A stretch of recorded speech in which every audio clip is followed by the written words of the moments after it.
નમસ્તે વિદ્યાર્થી મિત્રો, આજે આપણે ધોરણ 10 વિષય સંસ્કૃત પ્રકરણ 7 સુભાષિત કુસુમાની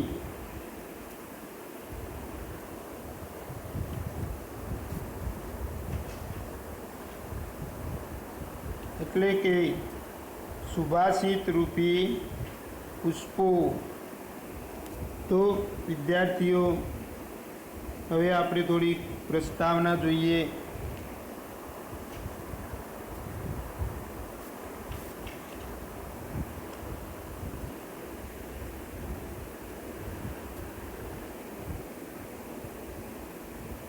તો હવે એની અંદર એક સંસ્કૃત વાક્ય આપેલું છે કે સૃષ્ટુમ ભાષિતમ સુભાષિતમ, અર્થાત એટલે કે જે સારી રીતે કહેવાયેલું છે તે સુભાષિત છે. એટલે કે જે સારી રીતે કહેવાયેલું છે તે સુભાષિત છે. એટલે કે સુભાષિતોની અંદર બધું સારા બોધ વચનો આપવામાં આવેલા છે, સારા વિચારો છે. એટલે કે આ સુભાષિતોમાંથી કંઈક આપણા જીવનની અંદર ઉતારવા લાયક ને એમાંથી કંઈક આપણે મેળવી શકીએ તેવા સુભાષિતો હોય છે. સંસ્કૃતમાં આવા સુભાષિતોનો અખૂટ ખજાનો છે. સાહિત્યકારોની માન્યતા છે કે પૃથિવ્યા ત્રીણી રત્નાની જલમ અન્નમ સુભાષિતમ, અર્થાત એટલે કે પૃથ્વી ઉપર 3 રત્નો છે, જળ, અન્ન અને સુભાષિત. જળ, અન્ન અને સુભાષિત, આ 3 રત્નો છે. એમાં પણ સુભાષિતનો સમાવેશ કર્યો. માનવીય જીવન માટે જેમ જળ અને અન્ન અનિવાર્ય છે, તેવી જ રીતે સુભાષિત પણ અનિવાર્ય છે. તો વિદ્યાર્થીઓ, એક સુભાષિત આપવામાં આવેલું છે, તો સાંભળો. તો દ્રાક્ષામ મ્લાનમુખી જાતા શર્કરા ચાસ્મતામ ગતા સુભાષિત રસમ દ્રષ્ટવા સુધાંબિતા દિવંગતા. તો આવી એક સુભાષિત છે. તો એનો અનુવાદ થાય છે. તો વિદ્યાર્થીઓ, એનો અર્થાત એટલે કે એનો અર્થ એવો થાય કે સુભાષિત રસની મધુરતા જોઈને, સુભાષિત રસની મધુરતા જોઈને દ્રાક્ષનું મુખ ઝાંખું થઈ ગયું, સાકર પથ્થર બની ગઈ અને અમૃત ભયભીત થઈને સ્વર્ગમાં ચાલ્યું ગયું. તો આટલી સુભાષિતમાં એક મધુરતા રહેલી છે. તો હવે જોઈએ કે સંસ્કૃતમાં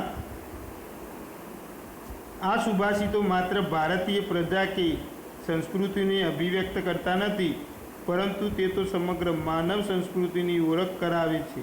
પરિણામે તે સ્તર અને કાળના બંધન વગર માનવ માત્રના જીવનને માર્ગદર્શન આપે છે.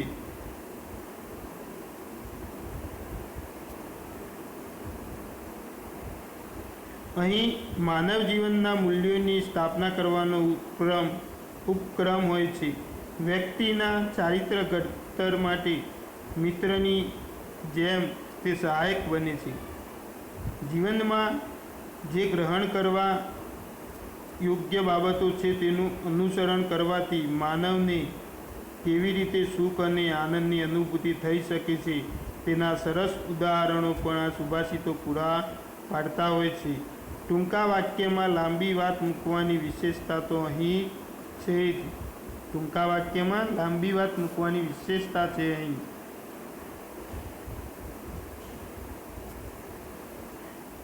પ્રસ્તુત પાઠમાં 7 સુભાષિતોનો સંગ્રહ છે, જેમાં સજ્જનોના વચનોનું મૂલ્ય, વૃક્ષોની ઉપયોગિતા, પ્રયત્નપૂર્વક ગુણોની પ્રાપ્તિ, અસ્થિર ચિત્તવાળી વ્યક્તિથી થનારી હાનિ, વ્યક્તિની પરીક્ષાના ઉપાયો, મહાપુરુષોના અનુકરણીય ગુણો અને ધૈર્યવાન માણસના સ્વભાવનું સુચારું વર્તન કરવામાં આવ્યું છે. આવતીકાલના નાગરિકો અને સમાજના વિદ્યાર્થીઓમાં જીવનના મૂલ્યો, સદ્ગુણો તેમજ જીવન કૌશલ્યોનું સિંચન કરવાના ઉદ્દેશ સાથે આ સુભાષિત કુસુમોની રચના કરવામાં આવેલી છે. તો વિદ્યાર્થીઓ, હવે આપણે પાઠ્યપુસ્તકમાં સુભાષિતો જોઈએ.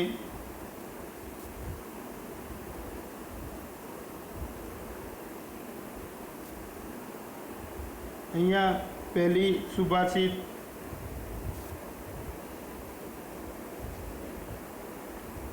શબ્દિસ્તુ લીલયામ પ્રોક્તમ શિલાલિખિતમ અક્ષરમ અશબ્દિમ શપથેનાપી જલે લિખિતમ અક્ષરમ. શબ્દી એટલે કે સજ્જનો વડે, લીલયા એટલે કે સરળતા કે સહેલાઈથી, પ્રોક્તમ એટલે કે બોલેલું કહેલું, શિલાલિખિતમ એટલે કે પથ્થર પર, શિલા પર લખેલું, પથ્થર પર લખેલું,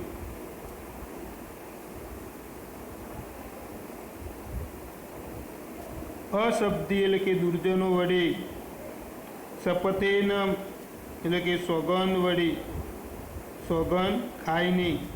તો અહીંયા જોઈએ અનુવાદ. સજ્જનો દ્વારા તો રમતમાં કહેલું વચન પથ્થર ઉપર લખાયેલા અક્ષર જેવું છે. પથ્થર ઉપર લખાયેલા અક્ષર જેવું છે. દુર્જનો દ્વારા સોગંદ વડે પણ કહેલું વચન પાણીમાં લખાયેલા અક્ષર જેવું છે. તો અહીં આ સુભાષિતની અંદર સજ્જનોના વચનોનું મૂલ્ય દર્શાવવામાં આવ્યું છે. એટલે કે જેમાં માનવ જીવનને ઉપકારી એવા બોધ, પ્રશંસા, ઉપાલમ અને વ્યવહાર જ્ઞાન વગેરે સરળતાથી આપવામાં આવ્યા છે. અહીં સત્પુરુષોનું વચન એ પથ્થરની લકીર એટલે કે રેખા જેવું હોય છે. તેઓ રમતમાં કે કહેવા ખાતર પણ સહેલાઈથી જે કંઈ બોલી જાય તેને ગમે તે ભોગે પારે છે. પોતાના વચન પ્રમાણે કાર્ય કરી બતાવે છે. આમ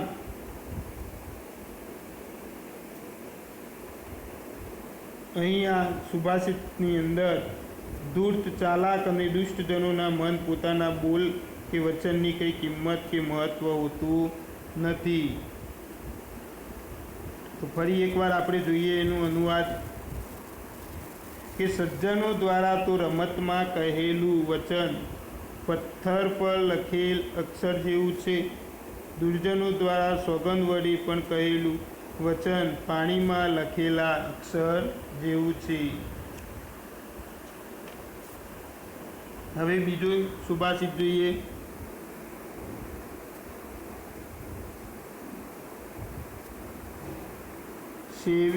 સેવિતવ્યો મહાવૃક્ષમ ફલમ છાયામ સમન્વિત યદિ દૈવાત ફલમ નાસ્તિ છાયાયન નિર્વાર્યતે.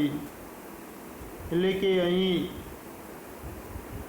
ફલછાયા સમન્વિત એટલે કે ફળો અને છાયાથી યુક્ત મહાવૃક્ષ એટલે કે વિશાળ વૃક્ષ, સેવિતવ્ય એટલે કે સેવવા યોગ્ય, યદિ એટલે કે જો, દૈવાત એટલે કે ભાગ્યવશાત, કેન નિવાર્યતે એટલે કે કોણ નિવારી શકે છે. તો વિદ્યાર્થીઓ હવે એનો અનુવાદ જોઈએ આપણે. તો ફળ અને છાયાવાળા વિશાળ વૃક્ષનું સેવન કરવું જોઈએ. ફળ અને છાયાવાળા વિશાળ વૃક્ષનું સેવન કરવું જોઈએ. જો ભાગ્યવશાત તેના પર ફળ ન હોય તો છાયા કોણ અટકાવી શકે છે. જો એ વૃક્ષ જો ફળ ના આપે તો એની છાયા કોઈ લઈ લેતું નથી, કોઈ એની અટકાવી શકતું નથી. એ તો એની સાઈડો શીતળતા તો આપે જ છે. હવે આપણે ત્રીજો ફરીથી એકવાર એનું અનુવાદ જોઈએ બીજા સુભાષિતનું. ફળ અને છાયાવાળા વિશાળ વૃક્ષનું સેવન કરવું જોઈએ. જો ભાગ્યવશાત તેના પર ફળ ન હોય તો છાયાને કોણ અટકાવી શકે છે? હવે ત્રીજી સુભાષિત. આરોપ્યતે શિલાશૈલે યત્નેન મહત્તા યથા નિપાત્યતે ક્ષણેનાદમ તથા આત્મમ ગુણદોષયો. આરોપ્યતે શિલાશૈલે યત્નેન મહત્ત યથા નિપાત્યતે ક્ષણેનાદમ તથાત્મમ ગુણદોષયો. તો અહીં મહત્તા યત્નેન એટલે કે ભારે પ્રયત્નથી, શૈલે એટલે કે પર્વત પર, આરોપ્યતે એટલે કે મૂકવામાં આવે, ક્ષણેન એટલે કે ક્ષણ માત્રમાં, અધ નિપાત્યતે